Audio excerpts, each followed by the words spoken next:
वायु के सापेक्ष जल और कांच के अपवर्तनांक क्रमशः 4/3 एवं 5/3 है।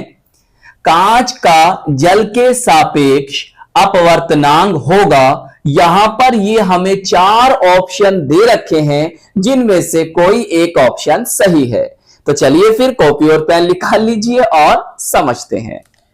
तो प्यारे बच्चों, इस न्यूमेरिकल को कैसे सोल्व करेंगे, बहुत ध्यान से समझना। देखो, जो वैल्यूज दे रखी हैं सबसे पहले नीचे लिखो। वायु के सापेक्ष जल और कांच के अपवर्तनांक क्रमशः इतने इतने हैं। तो हम कैसे लिखेंगे प्यारे बच्चों, इस लाइन को देखो। वायु के सापेक्ष जल का अपवर्तनांक, वायु के सापेक्ष जल का अपवर्तनांक है ये, सही। तो इसे लिखेंगे, देखो किस तरह से लिखेंगे, ध्यान से समझो। वायु के सापेक्ष जल का अपवर्तनांक बराबर 4/3, सही है। अब देखो, वायु के सापेक्ष कांच का अपवर्तनांक 5/3, वायु के सापेक्ष कांच का अपवर्तनांक 5/3, सही है। जिसका अपवर्तनांक उसे इधर लिखना है, जिसके सापेक्ष उसे इधर लिखना है।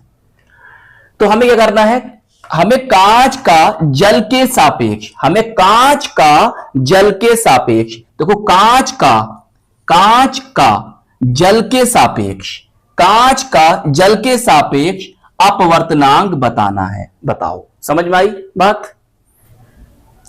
तो बस एक छोटा सा फॉर्मूला लिखेंगे आप। जल के सापेक्ष कांच का अपवर्तनांक बराबर, यहां पे लिखेंगे आप वायु के सापेक्ष कांच का अपवर्तनांक, जिसका है ऊपर लिखेंगे, और नीचे वायु के सापेक्ष जल का अपवर्तनांक, इस तरह से बस, और हो गया सॉल्व। तो बस यहां पर मान रख दीजिए आप, और कुछ नहीं करना है। देखो भैया, WNG बराबर इसका कितना है, 5/3, 5/3। इसका कितना है, 4/3। देखो प्यारे बच्चों, इस 3 से ये 3 चला जाएगा, सही। चाहे देखो तुम इस तरह से लिख सकते हो, डायरेक्टली भी कर सकते हो, ऐसे चलो मैं दिखाता हूं आपको।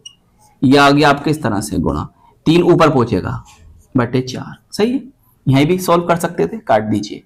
बताइए कितना आ गया सर, ये आया 5/4। तो कौन सा ऑप्शन है, हमारा ऑप्शन सी बिल्कुल करेक्ट है। चलिए नोट कीजिए। तो आई होप ये न्यूमेरिकल आपको बहुत अच्छी तरह से समझ में आ गया होगा। तो प्यारे बच्चों, इस वीडियो को लाइक कीजिएगा, अपने दोस्तों में, अपने साथ के पढ़ने वालों में जरूर शेयर कीजिएगा, और अगर चैनल पर नए हैं तो चैनल को सब्सक्राइब भी कर लीजिएगा। हम मिलेंगे आपको इसकी नेक्स्ट वीडियो में। जय हिंद, जय भारत।